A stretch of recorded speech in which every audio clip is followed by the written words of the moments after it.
Hi, this video about transitioning from Audacity to Adobe Audition. If you have watched my channel before, you may be surprised to see me because I make the videos on AI voice and all of the videos are in screen recorded video. And in this video, I just want to make sure that you actually see the person who make these videos, because recently I get many comments on my channel that if you are talking about audio, then why this narration is in AI voice. So now you get an idea that I have a very heavy accent, so it is not very understandable for most of the people.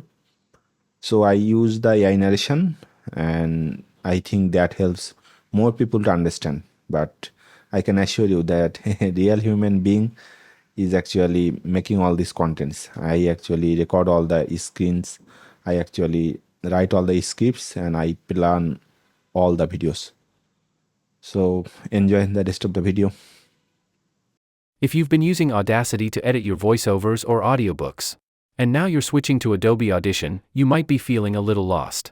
Don't worry, that's normal. Adobe Audition can look intimidating at first. It has so many buttons, menus, effects, and if you try to learn everything all at once, it gets overwhelming fast. But here's the good news. If you've already spent time learning Audacity, you're not starting from zero. You already understand the most important parts of editing: trimming, noise removal, EQ, volume control. And those same skills can carry over into Adobe Audition, if you know how to map them. That's what I'll show you today. You don't throw away what you already know. Instead, you map your understanding, you find the equivalent tools in Adobe, and then build on that. And once you do that, Adobe starts feeling like home. In Audacity, you've probably used Normalize or Amplify to adjust your volume. Generally, we normalize to -3 dB. That is the standard practice and fits well with audiobooks. In Adobe Audition, there is a shortcut to do this. In the Favorites menu, you will find Normalize to -3 dB. Every time you need to normalize to -3 dB, you can do it from here. Everything you did in Audacity can be mapped to a similar thing in Adobe Audition. For example, take the compressor settings. Compressor is the de facto effect to balance loudness. In technical terms, we call it reducing the dynamic range. That is just another way of saying reducing the gap between softer and louder talks. In Adobe Audition, we use amplitude and compression dynamics. A similar configuration of Audacity compressor can be found here. It works the same way, and the configurations have the same name. If you can do it from Audacity, you can do it the same way in Adobe Audition. Noise reduction. In Audacity, you select a noise profile, then apply noise reduction. Adobe does the same thing, but more precisely. There are more noise reduction effects here, but if you need the exact same things as Audacity, that is also here. There is one effect called noise reduction process you can preview in real time and control how much to reduce. Works similarly to Audacity, but is more flexible with real-time control. EQ or tone shaping. In Audacity, you've probably used filter curve. You drew the curve and applied. If you know how to play with EQ, you know how important it is. In Adobe, the better version is the parametric equalizer, with visual control. It can be tuned in real time with more precision. But the curve drawing works the same way as Audacity filter curve. I can go on and on with the similarity between Audacity and Adobe Audition, but let's take a different angle on why to switch from Audacity to Adobe Audition. Adobe Audition isn't powerful just because of its built-in tools. It's powerful because of how well it works with third-party plugins. Take mouth click removal, for example. In Adobe, you can try the basic declicker. But nowadays, the best mouth declicker is Isotope RX. With Isotope RX, it's automatic and accurate. RX doesn't just save time, it preserves voice quality. And plugins like these are officially supported in Adobe Audition. In Audacity, many plugins either don't work or crash.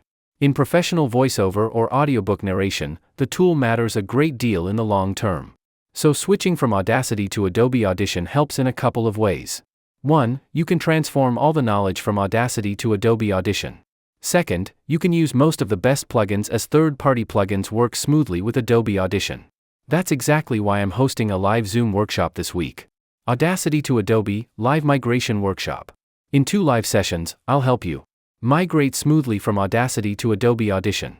Build a workflow for voiceover or audiobook editing. Integrate plugins like RX11, Waves and other best plugins.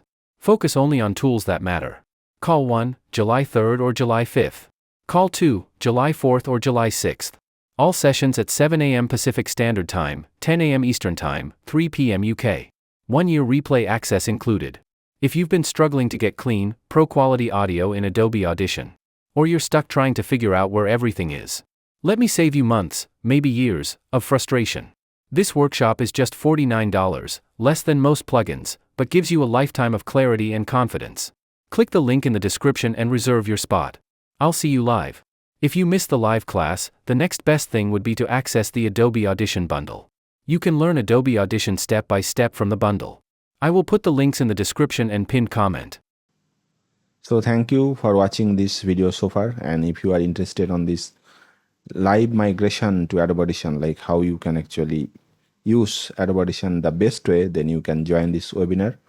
And I will be taking the workshop in 2 rounds. On the first round it will be on 3rd of July and 4th of July, and on the second round it will be on 5th of July and the 6th of July. So you can choose any of the round, or if you wish to actually participate on all the calls, you can do. There is no restriction, and it will be like this, like on the content that I will be doing on the 3rd of July, I will be repeating that on 5th of July, and the content I will be doing on 4th of July, I will be repeating on that on 6th of July. So all the things will be live. So after each session there will be live Q&A, and I'll give you this link. If you want to join, please follow this link. Thank you.